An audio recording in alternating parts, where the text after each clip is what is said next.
Good morning from day 2 of in the wild of Chitwan. मेरो vlog को हो के आज day 4 हो तर मेरो vlog को चाहिँ day हामी छिटो छिटो आफ्नो ब्रेकफास्ट खाएर अब सुटको लागि रेडी हुँदैछौँ। मलाई के हुन्छ नि यहाँ सुटिङ भन्दा पनि कस्तो बिग बसमा यस्तो फिल भइरहेछ कि आइज भनेपछि दौडेर आउनु पर्ने कति बेला के हुन्छ थाहै न। यहाँ चाहिँ हाम्रो दिनभरिको सिन्स डिस्कसन भइरहेको थियो। क्यामेरा ढोक्दैन तर मेकअप ढोक्छ। थ्यांक यू भाइ। कलाकार 3 निस्किनु सरकार सूचना तथा सञ्चार मन्त्रालयले वरिष्ठ परिचय पत्र पनि दिइसक्यो हामीलाई प्रुफ गरेर। मैले उ त्यो उहाँसँग छ मैले चाहिँ बोकेको छैन। कंग्रेचुलेशन्स कहिले हेरौँ त गाइस। अनि अब नेपाल सरकारको कतै त लोगो सहित हुन्छ। Oh my God. वरिष्ठ अझै सुरुकै हो। अझ अब उ त्यो दाइहरुलाई आउँछ विशिष्ट चलचित्र कर्मी भनेर। उहाँलाई 30 वर्षभन्दा माथि कटेको हामी 20 वर्ष कटेको 27 वर्ष भएकोलाई चाहिँ यो दिन्छ। मलाई यस्तो लेजेन्डरी मान्छेहरुसँग बस्न पाउँदा I am feeling so grateful. Hello अनि नमस्ते। यति बेला हामी छौँ मेकौली स्टेवनको यो पर्यटकीय गन्तव्य स्थल मेकौली मानिरहेका छौँ। यति बेला हाम्रो साथमा हुनुहुन्छ आरती दिदी र सँगसँगै सबैको प्यारी सबैको लाडली कुसुम शर्मा सकम्बरी साथमा म विकसित शर्मा। पहिलाको छ हाम्रो दिदी। हाम्रो पाल्रोको नाम के अरे? आर्टिस्ट्री के अरे सप्तगण्डकी चोकबाट अलिकति परपट्टि ठ्याक्कै हाम्रो सिएम को पछाडि ठ्याक्क कामना छ। ओके कस्तो गाह्रो नाम के मलाई भन्नै आउँदैन। क्रिएटिभ छ। हाम्रो यो ब्लग हो। ब्लग रहेछ मैले बोल्न थाहा पाएँ ब्लग रहेछ। तलपट्टिको चाहिँ यो जुन च्यानल छ यो च्यानललाई पनि सब्सक्राइब गर्नु पर्यो, लाइक गर्नु पर्यो, कमेन्ट गर्नु पर्यो र आरती दिदीलाई सबैले माया गर्नु पर्यो। एज यु अल नो हामी टाइगर वाइल्ड लाइफ रिजोर्टमा छौँ। पर्सा ट्याप भन्दो रहेछ यसलाई, शुक्रनगर। यति आनन्दको ठाउँ छ, यति आनन्दको ठाउँ। अब जसलाई एकदम पिसफुल इन्भाइरोमेन्ट चाहिरहेछ, एकदमै मेन्टल हेल्थसँग जुझिरहेछ त्यो मान्छेहरूको लागि चाहिँ यो ठाउँ एकदमै बेस्ट छ कि लिटरली 1 महिना आएर बस्यो भने त ऊ एकदम फ्रेस भएर निस्किन्छ होला जस्तो लाग्छ मलाई यो ठाउँबाट। पानी पर्दा त झनै राम्रो देखिन्छ। यो चाहिँ मेरो रुम हो। यहाँ चाहिँ हामी सबैजना पालै पालो गीत गाउने अथवा कसैले केही भन्ने गरेर रमाइलो गरेर बसिरहेको थियौँ। हाम्रो उता सेट रेडी भइरहेको थियो। सो त्यति बेला मैले फेरि अर्को आर्टिस्टलाई मेकअप गरिदिएँ। मेकअप सकुन्जेल हाम्रो सेट अलमोस्ट रेडी भयो। सो उहाँहरू सेट सिनको लागि जानुभयो। Camera action.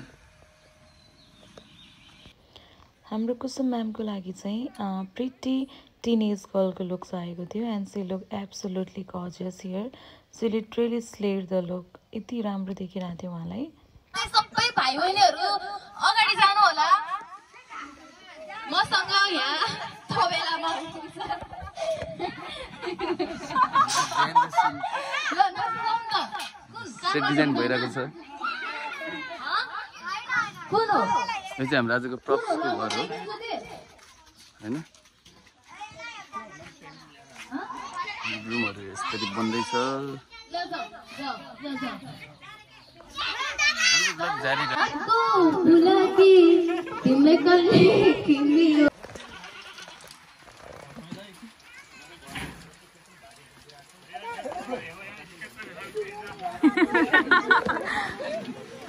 अङ्कलले चाहिँ आन्टीलाई सिकाउँदै हुनुहुन्छ घाँस कसरी राख्ने होइन। यस्तो कि उहाँले गर्न त सबै गरिरहेको काम हो तर क्यामेरामा अलिकति नर्भस हुनु भएर मात्रै हो होइन त हो नि।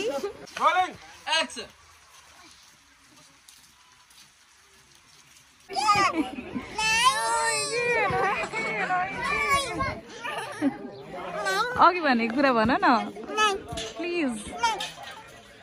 यहाँ त म तिमीलाई 21 दिन्छु कि चुप्पा गर्दै आऊ न। Camera action.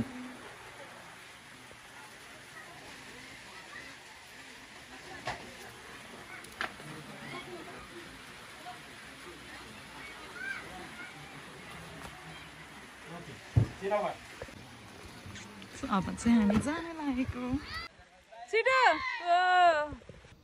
यस्तो टायर्ड भइसकेको थियौँ, 3 बजिसकेको थियो। हामीले छिटो छिटो खाना खायौँ, एकछिन रेस्ट गऱ्यौँ। त्यसपछि फेरि हामीले भोलिको लोकेसन हेर्नको लागि चाहिँ गोलाघाट जाँदै थियौँ। यस्तो राम्रो भ्यू थियो गाइज, ओ माई गड, यस्तो राम्रो ठाउँ छ यो। ल साथीहरू सो गाइज हामी चाहिँ अहिले घुम्न जाँदैछौँ। कस्तो पानी आएको।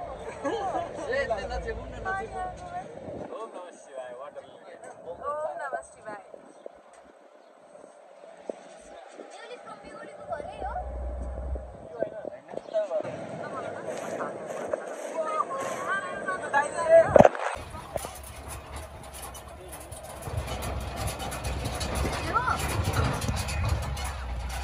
जाँदैछु, अँध्यारो अँध्यारो भएको छ। मोबाइलको लाइटबाट ब्लक गर्दैछु।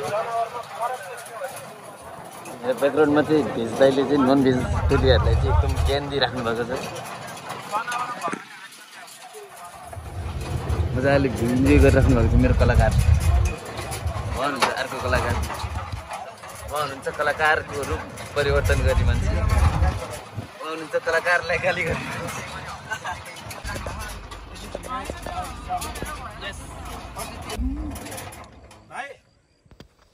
एकदमै टायरिङ सँगसँगै एकदमै रमाइलो दिन भयो आजको। हामी होटल आउँदा 9:30 भइसकेको थियो। अब हामी खाना खाएर रेस्ट गर्छौँ। Good night, take care, bye by.